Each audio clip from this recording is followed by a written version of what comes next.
Alexander के पास भागने के अतिरिक्त और कोई मार्ग नहीं। फारस की सेना हमसे मिलने आ रही है। नहीं ऋषिराज, जो हमें दिख रहा है वो पूरा सत्य नहीं। बारसीन और उसकी सेना का हाव भाव देखकर लगता है कि यहाँ कुछ और भी हुआ है।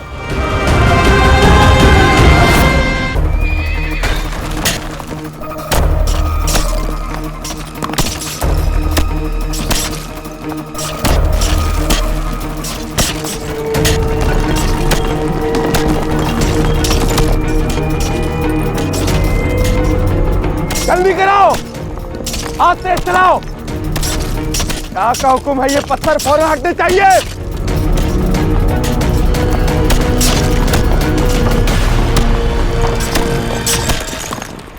मुझे यकीन है कि ये सारी साजिश उस पोरस की होगी। यहाँ हमारा रास्ता रोके ताकि हम शहजादी बारसीन और उसकी फौज तक जल्दी ना पहुंच जाए।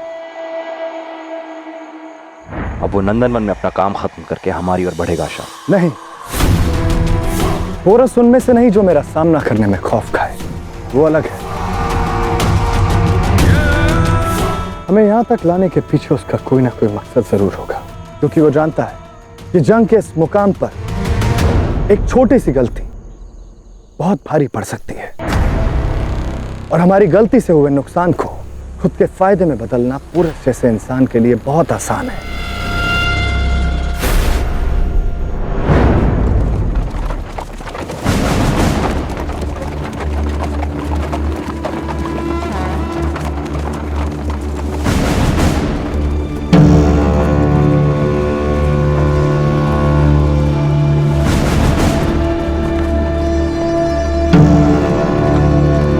शहजादी बारसीन,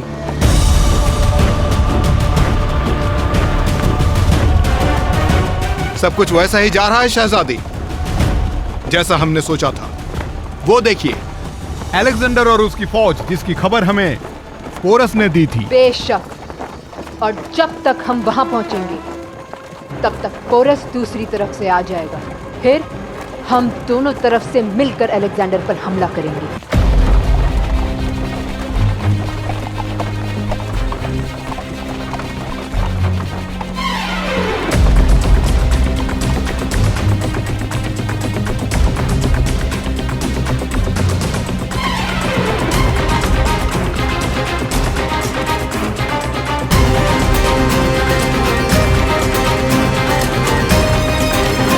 हमला करते हो हुजूर।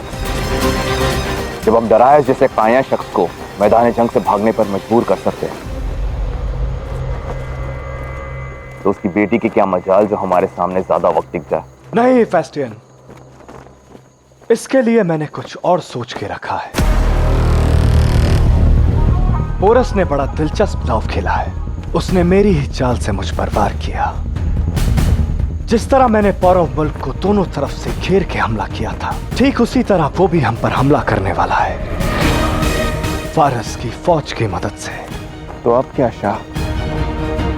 इंतजार करो क्लीटस। पोरस ने मुझे सामने से ललकार कर मेरी हुकूमत और अकलमंदी पर सवाल खड़ा किया है। सामने आने दो उसे। अलेक्जेंडर उसे ऐसा जवाब देगा कि पोरस उस दिन को कोसेगा जब उसने मेरे सामने खड़े होने की हिमाकत की थी। आपने क्या सोचा है शाह? यही कि शहजादी बारसीन से मिलने में अकेला जाऊंगा, और तुम लोग यहां रुककर मेरे अगले हुक्म का इंतजार करना।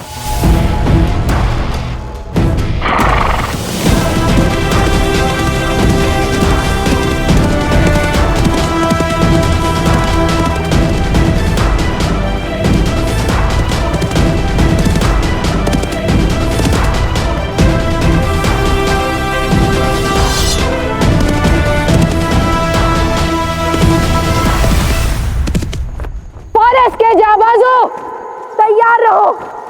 आज हमें उस शख्स के खिलाफ लड़ना है जिसने हमें और हमारे मुल्क को झुकने पर मजबूर कर दिया।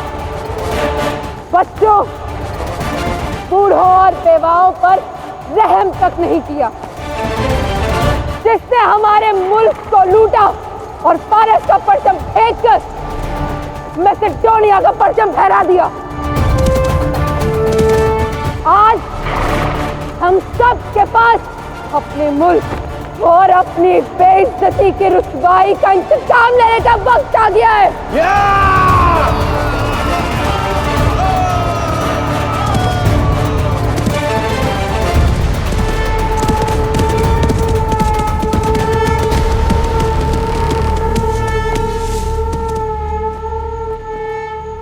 तुम्हारी बहादुरी और हौसला काबिल तारीफ है बारसीन।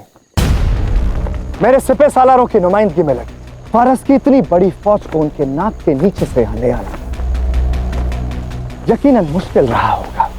मुश्किल तो था, लेकिन पोरस की हिम्मत ने हमें हिम्मत दी कि हमारी जमीन, हमारी दौलत और हमारे मुल्क की खोई हुई इज्जत तुमसे वापस ले, जो तुमने हमसे छीन ली।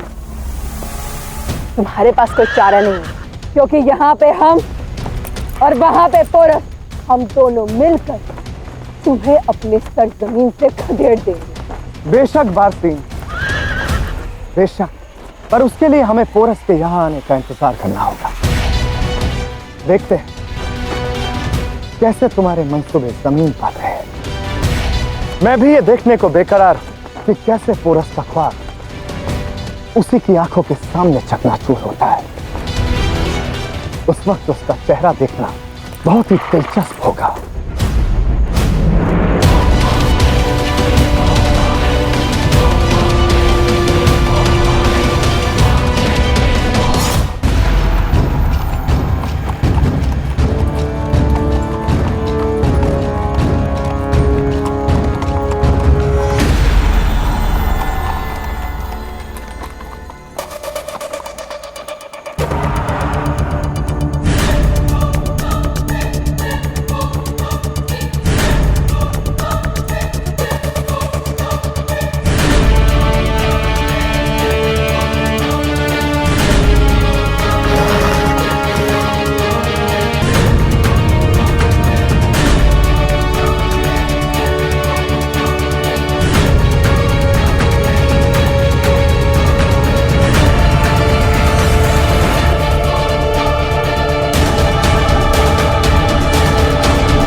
हमारी योजना सफल हुई पुरु। अलेक्जेंडर के पास भागने के अतिरिक्त और कोई मार्ग नहीं है। फारस की सेना हमसे मिलने आ रही है। नहीं दस्युराज, हमें वापस लौटना होगा।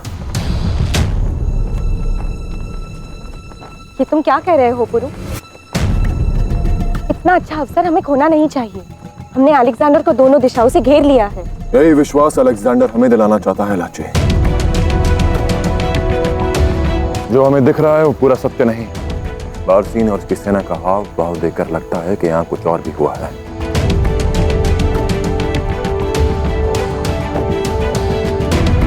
यह आक्रमण करने का भाव नहीं, बल्कि समर्पण करने का भाव है। उस अलेक्जेंडर ने अवश्य कोई बड़ा खेल खेला है। अब पोरस यहाँ आया तो उसका खेल खत्म। नहीं फेस्टियन, मैंने कहा था ना, पोरस अलग है। वो सारा मामला समझ जाएगा, पर उसके लिए ये जानना ज्यादा जरूरी है कि यहाँ क्या हुआ है।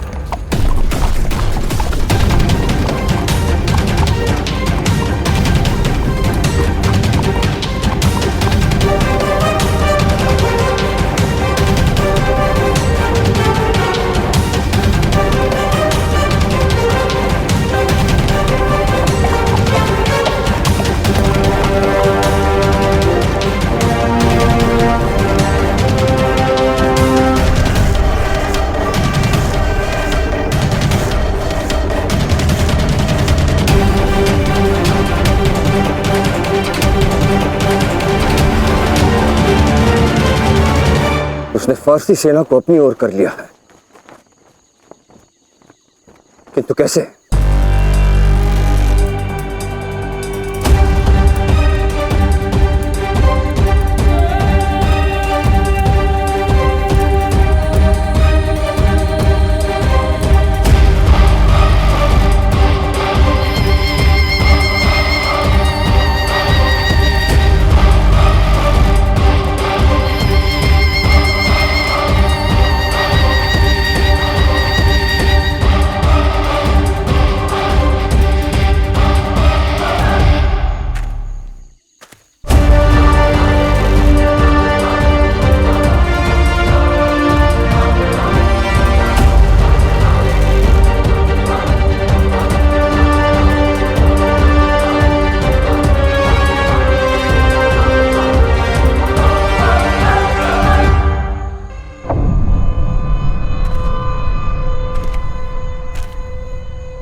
अब फारस और मैसेडोनिया एक हुए।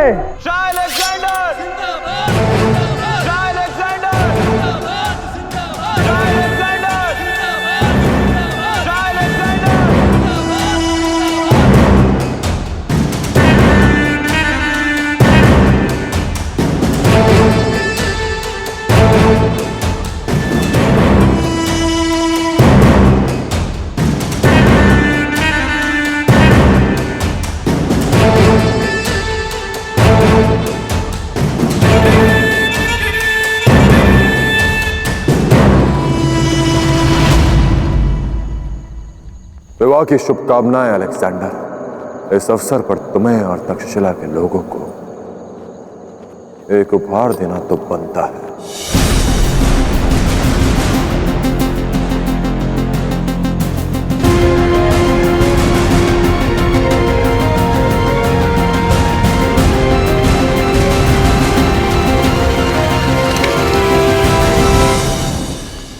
इस उपहार के साथ एक वचन भी देता हूं अलेक्जेंडर। भले ही संसार की सारी सेना एकजुट कर लो, पर इस गुरु को कभी नहीं तोड़ पाओगे और ना ही मेरे भारत को कभी झुका पाओगे।